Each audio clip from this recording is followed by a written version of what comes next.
Um canal com conceito moderno. Atenção, emissoras que fazem parte da RCT, Rede Comunidade de Televisão para a Formação de Rede.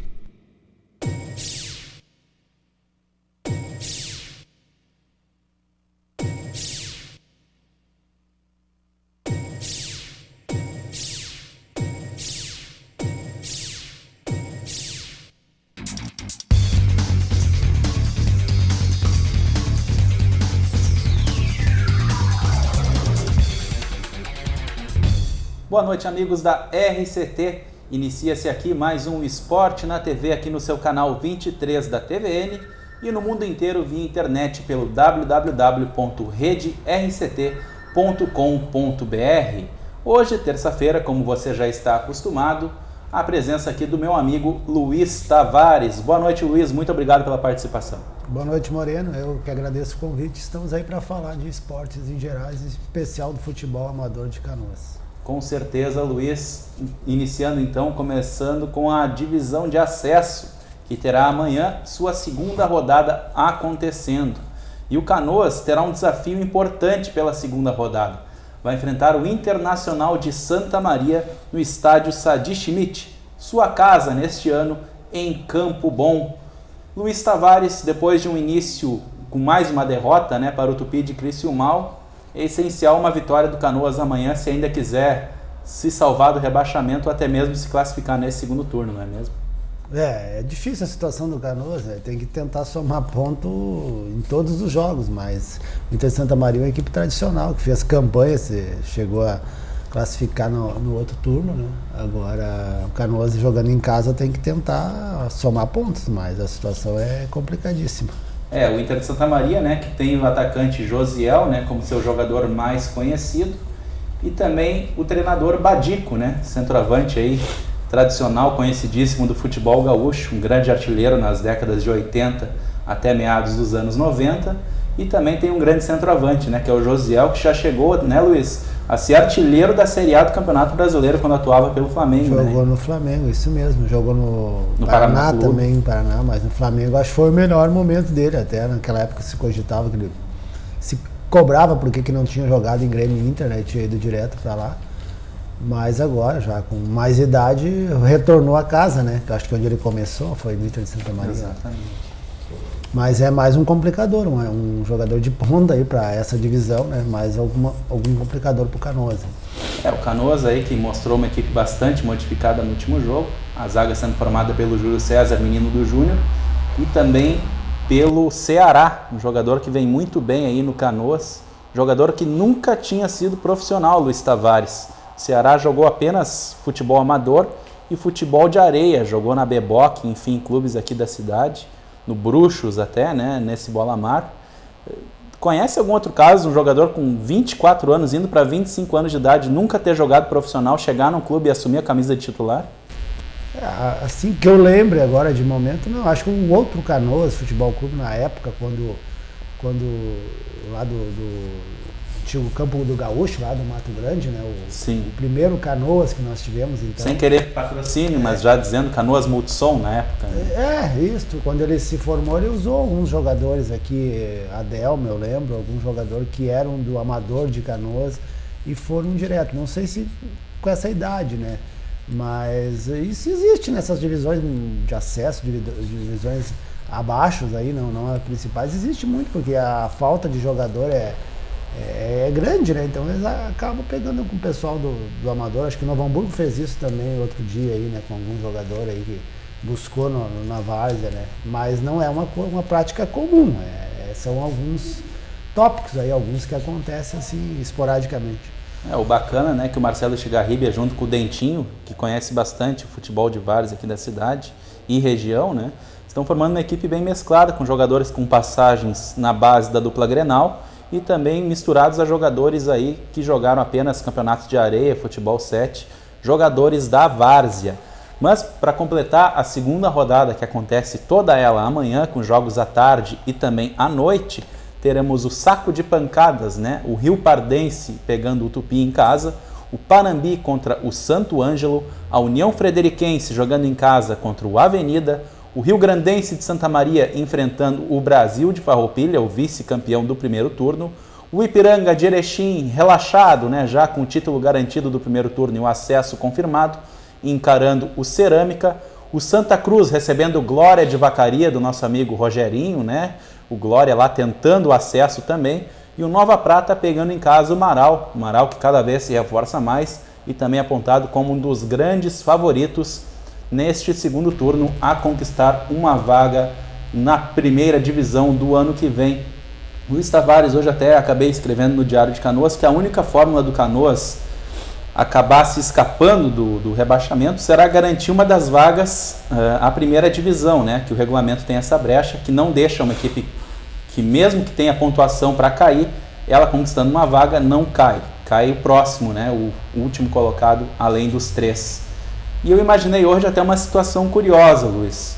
Tu imagina se o Canoas, por exemplo, fica em segundo lugar, né, que seria uma epopeia, né, neste segundo turno, e aí ele faria um confronto com o Brasil de Farroupilha, que é o vice-campeão do primeiro turno pela terceira vaga. O Canoas entraria em campo, ganhando a partida, estaria na primeira divisão, perdendo a partida, estaria na terceira. Algo curioso aí no nosso regulamento, né, Luiz? Os formulismos acabam acontecendo coisas desse tipo, né? Já teve épocas aí que eu lembro do Grêmio ter jogado 3 partidas num dia. 95, outra época, Grêmio e Inter precisavam perder para se classificar. Então são coisas que acontecem, brechas do regulamento, mas é muito difícil que aconteça de um clube, né, nessa situação, né, um clube consiga se classificar se não soma ponto nenhum, né? É muito complicado, isso é muito difícil de acontecer, né? Eu acho que. E ainda que se classifique, chegue até uma final, né? Isso aí, Canoas tem que tentar pelas suas próprias forças. Que eu entendi a colocação, que é mais fácil, né? Parece que precisa de menos pontos, né? Ah, com certeza, porque ele pode, vamos dizer assim, com 7 pontos, classificar em 4º lugar, e aí matando no mata-mata, né? Joga contra os inimigos diretos, né, dentro da chave, aquela questão toda, mas eu acho muito difícil. Eu acho que a situação do Canoas agora é tentar somar ponto para ter um final de campeonato honroso, se é que podemos dizer assim. A gente torce aí para que o clube faça um milagre e permaneça na Série A2 do Campeonato Gaúcho, né? Mas a Terceirona terá seus jogos das quartas de finais começando amanhã. E teremos o Rio Grande enfrentando Três Passos, o Rio Grande que foi o líder, né, geral no primeiro turno, enfrentando Três Passos em casa.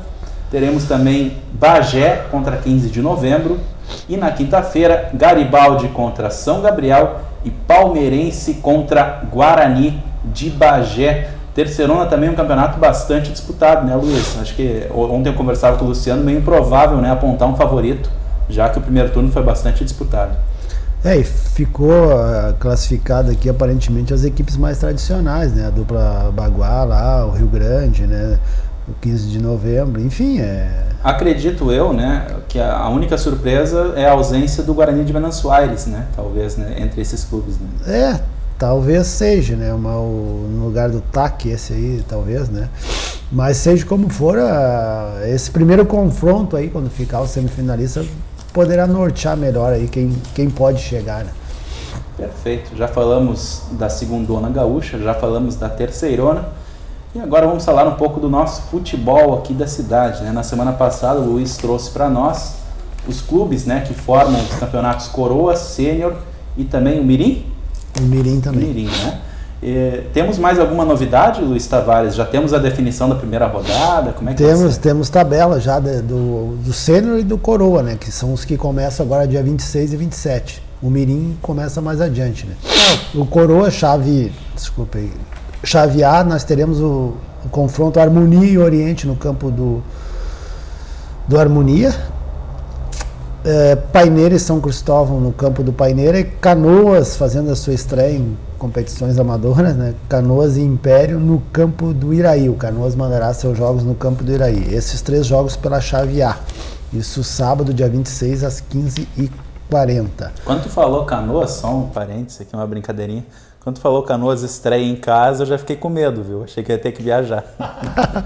Bom, vai ter que ir até o campo do Iraí, né, Niterói? Não é tão perto, não é tão perto assim, né? E pela chave B, como são 11 clubes, a chave B tem 5 equipes, então são 2 jogos. Tem Rio Grande e Mocidade no campo do Rio Grande e São José e Frigosul no campo do Frigosul. Esse jogo, São José e Frigosul, excepcionalmente às 10 horas da manhã do dia 26, um acordo entre os 2 clubes. Né? Quem folga nessa rodada aí? Juventus folga na chave B, e na chave A não existe folgante, né? Pelo sênior nós temos 12 equipes, 2 chaves, né? A chave A tem Paineira e Império, esses jogos domingo, 10 horas da manhã, dia 27. Paineira e Império no campo do Paineira, Vila Nova e Sul América no campo do Vila Nova, um clássico, os 2 clubes são, acho a distância de 100 metros um do outro ali, ou coisa parecida, né? Exatamente. Colaziol e Associação Portão, jogando no campo do Colaziol, esses 3 jogos pela chave A. Pela chave B teremos Frigosul e Rio Pardo no campo do Frigosul, Oriente e Rio Grande no Oriente, e Barão e Harmonia no campo do Harmonia, porque o Barão mandará seus jogos no campo do Harmonia. O Mirim ainda, ele ficará para mais adiante, para o mês de maio, provavelmente dia 10, então ainda não tem tabela pronta, porque necessidade maior é dessas 2 categorias, assim. Perfeito. E no mais, aguardando também o poder público aí dar um aval para que a gente possa tocar outros campeonatos. É isso que eu ia te perguntar, né? Alguma resposta, né, do poder público em relação à verba para esse ano? Hoje teve uma reunião do Conselho Municipal de Esporte que fazia algum tempo que não se reunia, né? Hoje algumas articulações aí se reuniram. O Jefferson até me informou, ele devia estar presente também. Ele foi um dos articuladores, né? E aí a Liga é representada pelo presidente, o seu Reni, e pelo João Roque Ramos, que é um cidadão do Oriente, um diretor que é nomeado pela Liga. Estiveram presentes e o secretário de esportes também teve e tocou no assunto, né? Que ele já encaminhou os pedidos de verba da Liga de campo e salão. Esses pedidos tramitaram e na próxima reunião do Conselho, dia 6 de abril, que o Conselho se reúne primeira terça-feira de cada mês, essa reunião de hoje foi excepcional porque o Conselho não vinha se reunindo, né? Então esses processos, me parece, se é assim que devem chegar ao Conselho, para o Conselho dar o aval, então, que é um outro trâmite que foi criado por essa gestão aí, ou por esse secretário, que o Conselho deva dar o aval desse pedido de verba. Então está tramitando, ao que parece, né? Agora não está ainda 100% definido. Então aguardamos, digamos que o dia 6 de abril até lá não se tem uma coisa mais concreta. A partir daí poderemos saber. Mas parece que existe uma boa vontade. Perfeito. Vamos torcer aí para que todos os campeonatos ocorram este ano, que não fique faltando nenhuma categoria, né? Mas amanhã também teremos rodada do estadual de juniores. O Canoas jogará só na quinta, contra o Grêmio em Eldorado do Sul. O Grêmio, que é o líder geral da competição, 7 vitórias e apenas 1 empate. A rodada de hoje teve São José 1, Aimoré 1 e São Paulo de Rio Grande 1, São Luís também 1. Amanhã teremos Novo Hamburgo e Cruzeiro e Internacional e Juventude em jogo de líderes da chave A, as 2 equipes com a mesma pontuação no torneio, né? Estadual de juniores, falando em juniores, o Canoas hoje anunciou seu velho novo técnico. É complicado, né, de entender, ou novo velho, ou velho novo, enfim. O Eduardo Luz, que havia saído após a derrota na primeira rodada para a equipe do Veranópolis por 3-1 lá na Serra Gaúcha, né, tinha assumido o Silvio Rogério Silva, né, o ex-árbitro assistente da Federação Gaúcha de Futebol, que estava também na preparação física do Canoas e treinando o time júnior, né, após a queda do Eduardo Luz. Enfim, ontem o Silvio Rogério acabou se despedindo, então foi para o Avenida de Santa Cruz, né, que tem um projeto de empresários aqui na região metropolitana, vai para a equipe sub-17 da Avenida, que disputa o estadual Juvenil B e manda seus jogos no Centro Olímpico Municipal.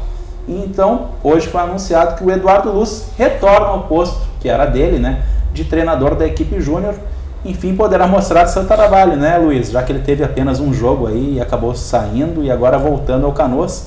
Até questionei a direção do Canoas, né, porque do retorno, e eles confirmaram que eles preferiam muito mais uma pessoa que já conhecesse o elenco, já que a competição está em andamento. O que tu acha disso, Luiz Tavares? Eu acho que ele deve saber o motivo o qual ele foi tirado, né? Ele saiu na primeira rodada e aceitou voltar, sinal que ele não ficou com nenhuma mágoa, né? Mas ele assume só como treinador a preparação física do profissional. Não, a preparação física do profissional ainda é uma incógnita, né? Por enquanto, acredito eu ali, que O pessoal vai se virando do jeito que dá até que se encontre um novo preparador físico. Depois do intervalo a gente vai falar de dupla Grenal, também falaremos aí de Libertadores da América, que tem amanhã o jogo do Cruzeiro, jogo importantíssimo, pois poderá sair um possível adversário do Grêmio, caso o Grêmio passe pelo São Lourenço da Argentina. Depois do intervalo, então, a gente aborda todos esses assuntos. Te espero daqui a pouco. Até mais.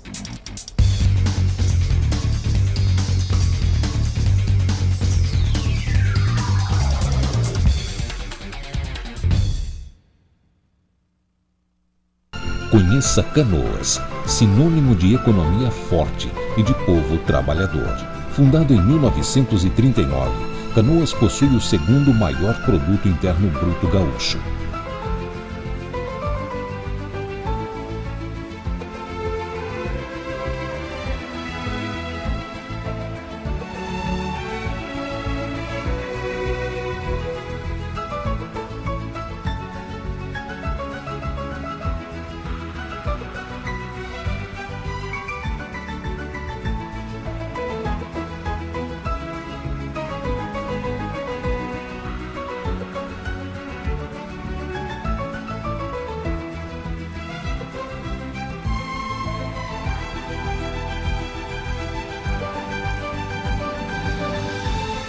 Uma homenagem da TV Canoas, emissora da RCT, Rede Comunidade de Televisão.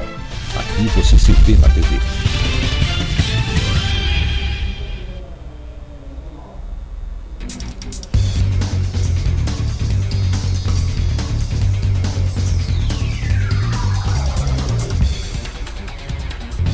Voltamos então com o Esporte na TV, programa que tem o apoio da Coca Esportes, assessoria em comunicação, www.coca.com.br, um K no início, 2 Ks no meio.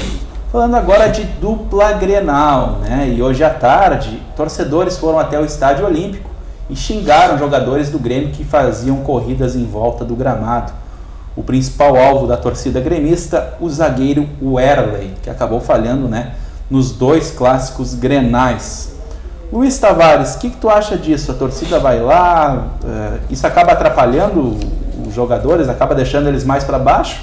Ou talvez motivando a eles a provar que não são tão ruins assim? Não, eu não consigo ver alguém ser xingado e se motivar com isso. Eu acho que isso só tende a piorar, né? Mas era meio que esperado uma situação como essa. Acho que talvez até o ideal teria sido treino com portões fechados, né? O Grêmio vai ter que viajar daqui a pouco aí para jogar fora, né? Então era meio que esperado. Nós aqui no Sul ainda estamos um pouco mais civilizados. Em São Paulo, Rio, a coisa é pior, né? Ah, não, ia ter bomba, cara invadindo o treino. Isso, que é uma aberração, vamos combinar, né? Nos dias de hoje. Mas isso só tende a piorar, eu acho que não contribui em nada, né? E claro que a torcida do Grêmio está magoada aí com o segundo Grenal, principalmente, né? Mas tem uma Libertadores pela frente e são coisas do futebol. É assim, hoje está por cima, amanhã depois veio os questionamentos. Mas acho que não é uma boa, não. Isso aí não fica bem. E essa questão do Werley na zaga, né? A gente tinha o Bressan atuando bem até o ano passado, o Werley ficava no banco do Bressan. Agora o Anderson Moreira chegou, optou pelo Werley. Tu acha que é possível o Anderson voltar com o Bressan ao time, ou o fato do Grêmio ter sofrido apenas 1 gol em 6 jogos na Libertadores é um fator também que vai a favor do Werley no momento desse? Olha, eu não sei, eu acho que o Werley é mais jogador do que o Bressan, né? E mais experiente também. Acho que jogar o Bressan agora ali, trocar, né? Fazer a troca, vai jogar um peso muito grande sobre o Bressan e um jovem, né? Não sei até que ponto. Eu acho que o treinador convive dia a dia, deve conversar com seus jogadores, né? Acho que agora não é só o Bressan, é só o Werley, na verdade. O time todo está tanto para baixo, né? O próprio treinador está sendo questionado. Então, eu não faria troca. Eu, particularmente, acho que deveria manter o mesmo zagueiro, né? Talvez não tirar o volante, então, que eu acho que talvez isso tenha sido o maior problema. A gente sempre falava aqui, né? O Edinho, eu era o defensor do Edinho, né? Exatamente. E aí o Edinho saiu, mas entendo, tinha a questão do cartão, aquela questão toda, né? Mas acho que não há troca, até porque eu vejo que o Werley, pra mim, a dupla melhor é o Werley e o Rodolfo mesmo, né? E tem essa questão aí da Libertadores, a defesa menos vazada, o pessoal não consegue explicar como é que um time que em 6 partidas toma um gol, né, num determinado campeonato, e em 2 clássicos toma 6, né? Mas são circunstâncias do futebol. Acho que teve alguns apagões ali também, né? E essa questão da falta de proteção, se é que podemos dizer assim, né, de uma parte do jogo ali, contribuiu. Então, acho que o Grêmio tem, como o próprio treinador, deslamber as feridas agora e tentar se agarrar. Mas eu acho que a troca do Werner, especificamente, não, ao meu ver, não se justifica. Exatamente. E o Internacional, hoje à tarde, foi assunto, né? O jogador Murilo, que acabou entrando bem em algumas partidas no Campeonato Gaúcho, o empresário dele falou que ele deve se transferir para o Botafogo no meio do ano, já que ele não vem tendo oportunidades com o técnico Abel Braga. A gente sabe, Luiz Tavares, que o Inter está aí com um grupo recheado de bons jogadores, vem num momento bom, mas perder o Murilo não parece uma boa para o Internacional, né, Luiz? O Abel já tinha falado isso domingo, né? Na coletiva lá, que estava prestes a perder o Murilo e um outro jogador aí, né? Que deve ser emprestado também, né? O Gladstone, me parece, ou o outro menino volante. O volante aquele que veio, o Augusto, saiu já, né? Enfim, mas seja como for, me parece que tem outra questão aí. O empresário é o filho do Carpegiani, não é? Exatamente. Isso? Aí já se puxou lá, que o Carpegiani não vira a festa do Inter, que tem uma mágoa, tem uma dívida. Enfim, a gente não sabe direito como funciona, né? Mas, de qualquer forma, acho que é um jogador que o Inter não poderia perder. Me parece que ele tem contrato até setembro com o Inter, né? Uma coisa assim, né? Exatamente. Mas aí, se o Inter usa ele também, não pode se transferir também. Aí vai comer. É uma situação complicada, mas eu acho que é um jogador de potencial que o Inter tinha que investir para que ficasse aí, independente se vai jogar no time de cima ou ficar na suplência, mas é um bom jogador, o jogador de velocidade não deveria ser perdido. Teremos o início do Campeonato Brasileiro no final de semana, né, Luiz? O Grêmio jogando fora de casa, mas que eu acho que vai ser em casa, né? Em Florianópolis contra o Atlético Paranaense. Com certeza, se os portões estiverem abertos, a torcida do Grêmio será maioria em relação à do Furacão. E o Inter... portões fechados esse jogo, né? Portões fechados, né? Exatamente por isso, né? O Atlético Paranaense também não é bobo, né? Se ele abrisse os portões, jogaria fora de casa e inverteria o mando praticamente. E o Inter jogará no Beira-Rio contra o Vitória, a primeira partida, vamos dizer assim, oficial no estádio Beira-Rio, né? Depois da inauguração oficial. Tem tantas inaugurações que a gente até se perde, né? Teve evento teste, teve inauguração, agora jogo oficial. O Beira-Rio deverá receber um grande público, né, nesse final de semana, Luiz. E nós ainda teremos depois o evento teste oficial da FIFA, que é o jogo contra o Atlético Paranaense, quando o Inter jogar em casa, né? Ainda tem mais isso ainda. Quantos goleadores aí vão querer ficar na história? O primeiro gol do evento teste do jogo oficial, enfim, né? Fabrício e D'Alessandro já estão na lista. Eu acho que o do D'Alessandro se justifica mais, mas enfim. Eu acho que é a oportunidade do Inter arrancar bem, jogando em casa, jogando no Beira-Rio, deve ir bastante torcida, né, pelo estádio em si, né? Os primeiros jogos, assim como aconteceu com o Grêmio na época da Arena, né?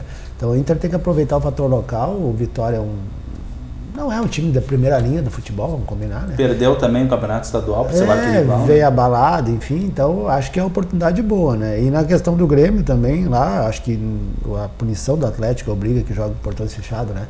E o Grêmio ameaça jogar com time misto, me parece. Porque tem uma questão, né, de logística. O Grêmio vai ter que voltar de ônibus de Florianópolis, né? Então, tendo jogo quarta, complica.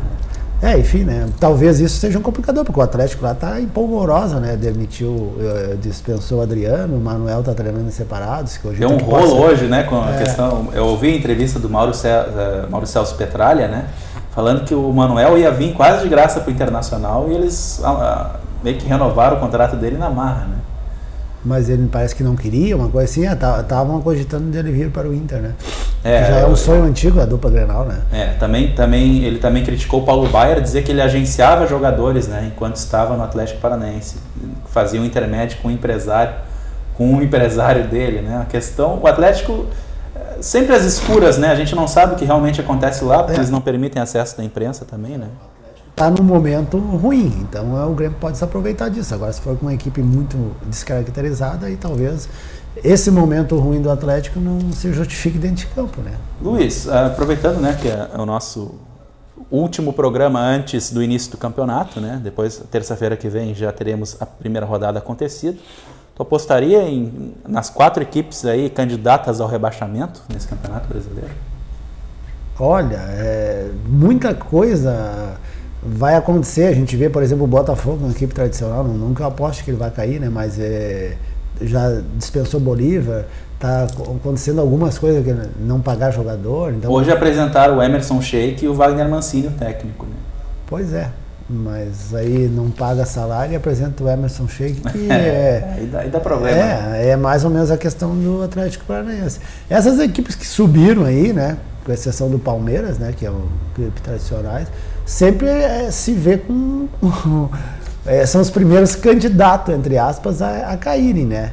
Mas é cedo, acho que tem que esperar 1, 2 rodadas. É muito complicado, assim, até porque como está todo mundo muito focado nos campeonatos estaduais, a gente nem tem muita noção dos grupos, né? Assim como é difícil apontar os possíveis campeões, né? Eu nem te perguntei, porque são tantos candidatos.